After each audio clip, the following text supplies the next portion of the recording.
madaxweynaha Somaliland Muuse Biixi Cabdi ayaa loogu baaqay inuu ka soo qayb galo xafladda caleemasaarka madaxweynaha tobnaad ee Soomaaliya Xasan Sheekh Maxamuud taasi oo 9 bisha oo berri oo Khamiis ku beegan ka dhacaysa magaalada Muqdisho ee caasimadda Soomaaliya. xafladda caleemasaarka madaxweyne Xasan Sheekh Maxamuud oo ay ka qayb galayaan madaxda dalalka gobolka iyo kuwa gudaha Soomaaliya gaar ahaan hogaamiyaasha dowlad goboleedyada ayaa ah mid si heer sare ah loo soo agaasimay waxaana weli ku soo qulqulaya Muqdisho wufuudda ka qayb galaysa xafladda caleemasaarka madaxweyne Xasan Sheekh Maxamuud inkastoo aanay Somaliland xiriir la lahayn dowladda dhexe ee Soomaaliya haddana bulshada deegaan ahaan ka soo jeeda Somaliland ee ku nool magaalada Muqdisho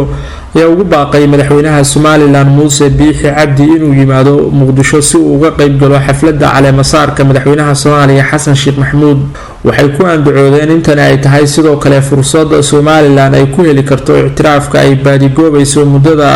31 sano ah welina aysan helin isla markaana haddii uu madaxweyne Muuse yimaado xafladda caleemasaarka uu la mid noqon karo hogaamiyaasha dalalka gobolka ee kasoo qayb galaya caleemasaarka madaxweyne Xasan Sheekh. dadka deegaan ahaan kasoo jeeda Somaliland ee ku nool magaalada Muqdisho ayaa ku amaanay madaxweyne Xasan Sheekh Maxamuud sida uu ugu heelan yahay in laga guulgaaro wada hadallada Soomaaliya iyo Somaliland iyagoo oo sheegay in muddadii uu xafiiska joogay madaxweynihii hore ee Soomaaliya Maxamed Cabdilaahi Farmaajo si gaar ah loo caburiyay bulshada reer Somaliland ee ku nool magaalada Muqdisho oo xitaa loo diiday inay xafladda 18 May ay ku qabsadaan caasimadda balse waxay sheegeen guushii Xasan Sheekh in maalmo yar kadib ay ku qabsadeen magaalada Muqdisho xaflad weyn oo loogu dabaaldegayay 31 guurada ka soo wareegtay markii ay Somaliland ka go'day Soomaaliya inteeda kale 18 May 1991 arrinta oo ay si gaar ah ugu amaaneen madaxweyne Xasan sida uu u ogolaaday in caasimadda ay ka dhacdo xaflad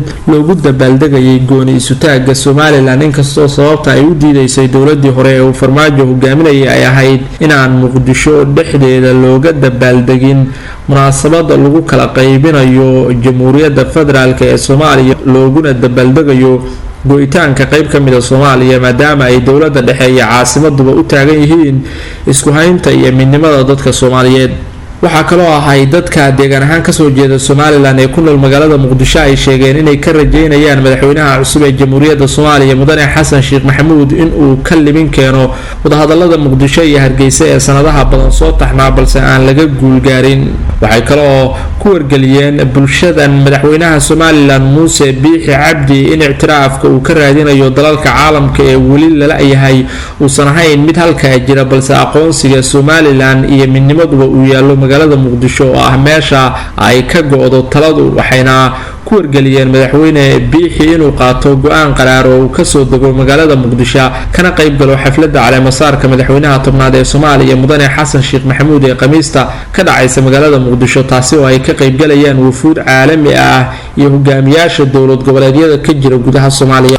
madaxweyne Muuse Biixi ayay sheegeen haddii uu yimaado magaalada Muqdisho inuu abuuri karo fursad kale oo uu wada hadallo kula geli karo dowladda federaalka isla markaana uu kaga libin keeni karo ictiraafka iyo aqoonsiga Somaliland. inkastoo Muuse Biixi Cabdi uu dareemayo haddii uu ka dago magaalada Muqdisho inuu la mid noqonayo madaxda dowlad goboleedyada ka jira gudaha Soomaaliya ee ka qayb galaya xafladda caleemasaarka sida Axmed Madoobe, Siciid Dani iyo Qoorqoor haddana waxa ay aaminsan yihiin bulshada ku nool gobolka Banaadir ee deegaan ahaan ka soo jeeda Somaliland in si gaar ah loo maamuusi doono madaxweyne Biixi marka uu yimaado caasimadda waxayna sheegeen in soo dhaweyn aan nooceeda oo kale horey loo arag ay ugu qaban doonaan magaalada Muqdisho sidoo kalena ay iyagu diyaar leeyihiin haddii uu madaxweynuhu casuumaadda aqbalo in ay bixiyaan diyaaradda madaxweyne Biixi ka soo qaadaysa Hargeysa kuna celinaysa inkastoo aanay fududayn in madaxweynaha Somaliland oo meel adag ka taagan arrinta qadiyadda gooni isu taagga Somaliland iyo in uu tago Muqdisho